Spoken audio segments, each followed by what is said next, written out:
la première partie de cette émission, nous avons passé en revue les démarches administratives à faire à votre arrivée en Afrique du Sud.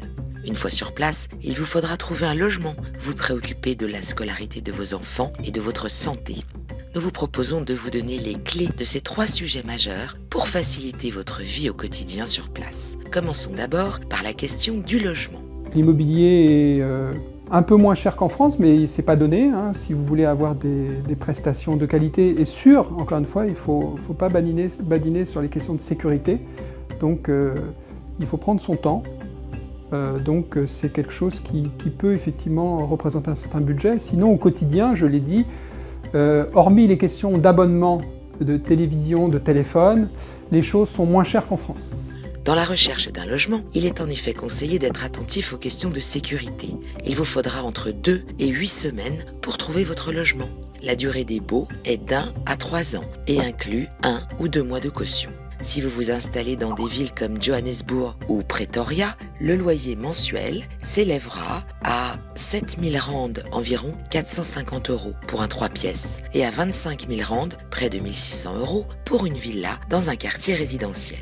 Au Cap, un loyer mensuel pour un 3 pièces sera plus élevé.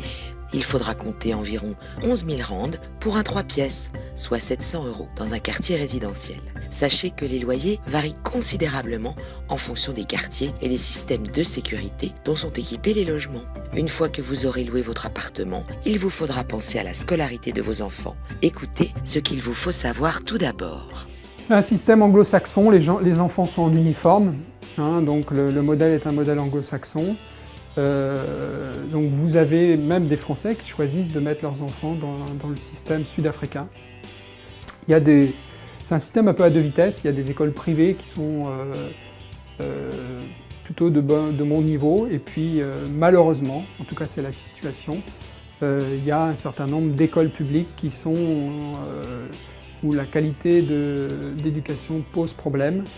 Il existe en effet toujours un fossé entre les écoles de qualité et les écoles défavorisées. Ces dysfonctionnements sont la conséquence de la politique d'apartheid et les inégalités sont toujours très présentes malgré la mise en place d'un régime démocratique il y a plus de 20 ans. Comme l'Afrique du Sud se trouve dans l'hémisphère sud, l'année scolaire commence en janvier et se termine en décembre. En ce qui concerne le rythme scolaire, les cours se déroulent du lundi au vendredi de 8 h à 14 h. L'après-midi est dédié à des activités sportives ou culturelles, mais ceci dépend des moyens financiers des écoles. Les langues d'enseignement sont majoritairement l'anglais et l'afrikaans. Mais sachez que les enfants de langue maternelle étrangère peuvent remplacer l'afrikaans par d'autres cours. Pour ceux qui veulent rester dans le système éducatif français, sachez que Cape Town dispose d'une école et d'un lycée français et Johannesburg du lycée Jules Verne. Attention également à votre santé, tout comme le système scolaire, le système de santé est aussi relativement inégal. Alors le système de santé, c'est un peu comme le système éducatif, il y a un système à 2 vitesses, vous avez des hôpitaux privés, c'est cher, et vous êtes bien soigné, puis vous avez le système public qui souffre, et là la qualité laisse à désirer.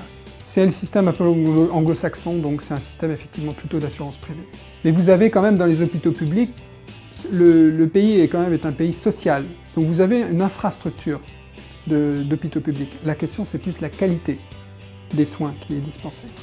Depuis la fin de l'apartheid en 1994, le système de santé sud-africain a été rendu plus accessible, avec notamment la gratuité des soins pour les femmes enceintes et les enfants.